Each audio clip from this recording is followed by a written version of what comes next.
Some people to tell you to just do it, and I'm totally against that. Welcome back to my channel, the best place for millennial professionals who feel stuck in their careers to find their dream careers.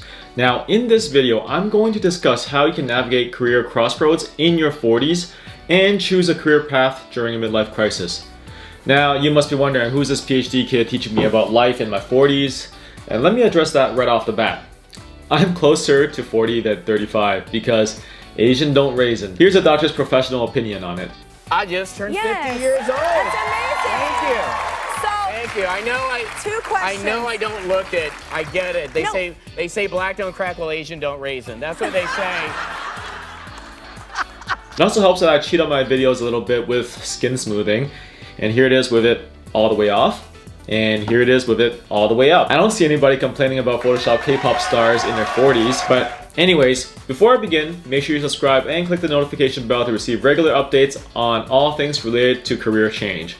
Also, join my Facebook group called Career Change Advice, where you can chat with like-minded individuals who are interested in making their careers work for them and not the other way around. Hi, I'm Dr. John Tam. I have a PhD in sociology from Oxford, and I'm passionate about helping millennial professionals find their dream careers through gaining career clarity and building soft skills. And guess what? Millennials are turning 40, and hence this video. So without further ado, here is how you can navigate career crossroads in your 40s and choose a career path during a midlife crisis. Before we begin, we need to make a distinction between a midlife crisis versus midlife stressors. Now, in the social sciences, we have pretty much debunked the whole idea of a midlife crisis. And in fact, life stage research shows that in your 40s, a lot of things are heaped upon you, and you may be experiencing problems with changes or regrets or just other problems that arise in your career or a lack of one, spousal relationships or a lack of one, the maturation of children or the lack of children, aging or death of parents, or inevitable physical changes such as your metabolism slowing down and that gut of yours you just seem to never be able to cut off. You may feel regret for not meeting goals, yearning for youthfulness, embarrassment or humiliation among your peers. I know I definitely experience it sometimes when I play basketball with people in their 20s, and it's like keep up, old man, and I'm like, I'm trying, right? Also, you may want some more time alone. You might want some more companionship. You might have a heightened sense of your sexuality or lack of it. There might be boredom, confusion, resentment, or just anger at where you are at in life and just feel stuck.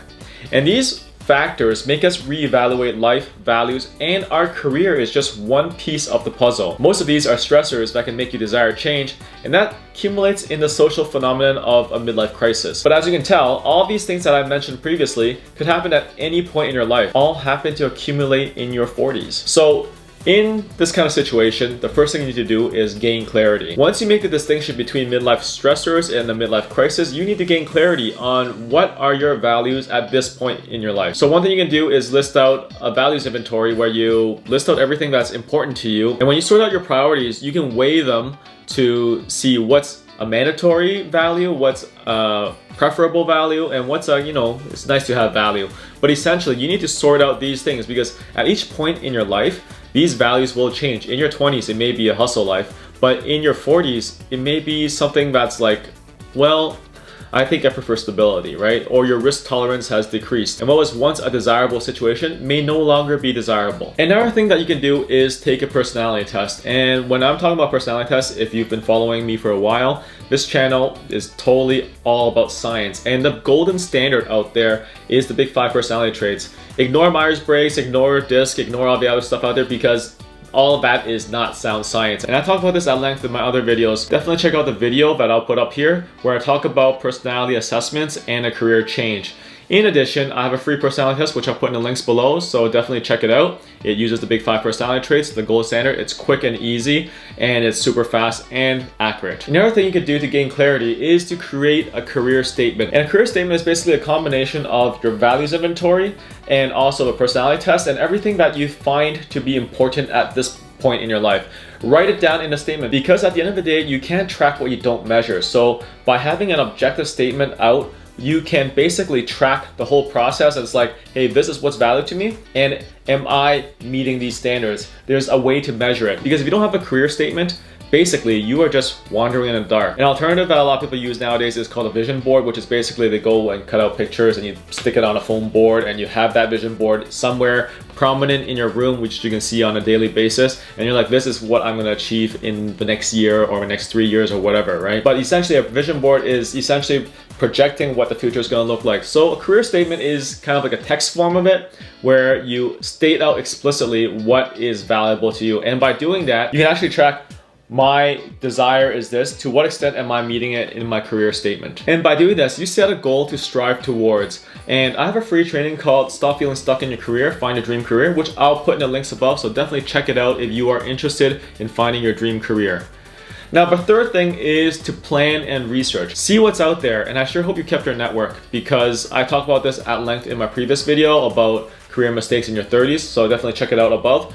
But essentially, if you nurtured a network through your years of working, you can reach out to your network and essentially 10x your reach. And when we're talking about networks, we need to distinguish between warm water networks and cold water networks. Warm water networks are those people who would naturally be supportive of you, such as your close friends, such as your family, such as your extended relatives, and whoever is going to be on your side regardless, and you know who they are. A cold water network would be like a secondary or tertiary connection, where you can actually go on LinkedIn and see it, where they call it second or third. And these are essentially the cold water networks, and the chances of you succeeding and reaching out to them is much lower. It's best to work with your warm water network first, so that they keep an eye out for what's out there. And one thing that you could do is definitely show them your career statement or your vision for your future, which is basically saying, this is what I'm looking for. Do you know anything that's out there that's like that?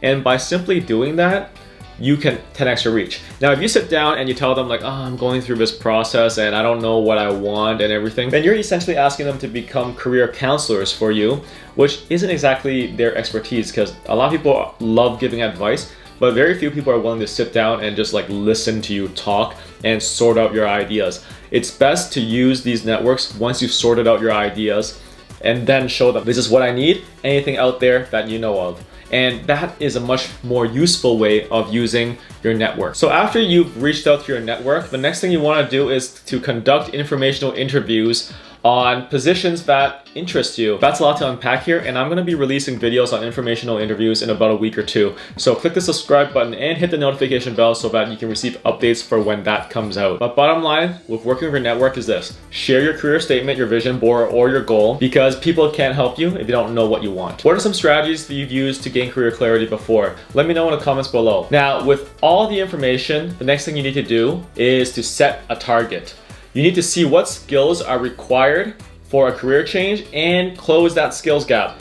You need to take into consideration a lot of things, such as the rise of AI, 5G, automation, robotics. By being aware of that, you know what skills are important. And skills are largely defined as soft skills or hard skills. So I have a video on that and I'll put it in the links above. So definitely check it out if you're not sure what those are. Because there are a lot of risks associated with having the right skills or not having the skills in the future. The future is changing, black swan events are gonna happen, and a lot of new tech is going to disrupt the industry. So change is going to be the norm. So we really need to focus on the skills that you have rather than the titles, because that is the trend of the future. And I talked about this at length in my video, Career Change Mindset, which I'll also put in the cards above. The fifth and final thing you need to do is to take action. And before you skip what I'm about to say, because it's so cheesy, of course you need to take action, I want to make this very clear distinction. Some people to tell you to just do it, and I'm totally against that. The fact of the matter is, fear exists for a reason. Think about it back in the caveman days, right? Fear kept us alive. If you were in a cave and it was dark outside, you would not walk outside because you will die, right? It is scary. You don't know what's out there, and it's very possible that you'll die.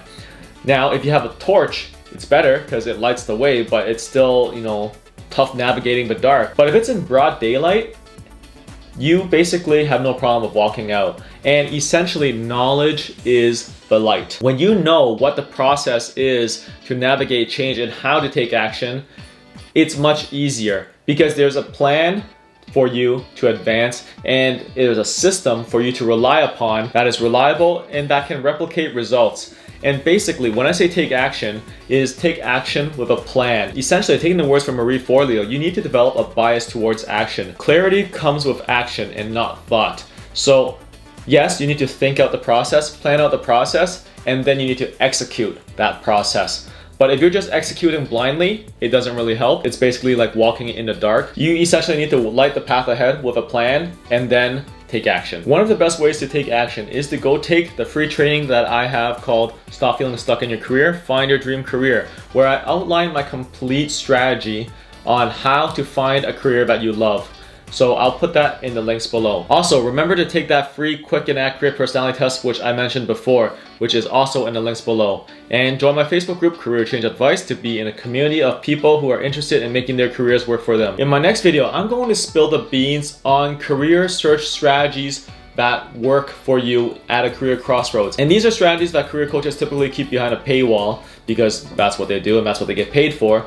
But my personal belief is that the key is clarity and not tactics. So make sure you subscribe and click the notification bell for when this video comes out. Also, leave a comment below and let me know your thoughts on the video. Give it a like if you liked it and share with your friends if you found this valuable. Take care.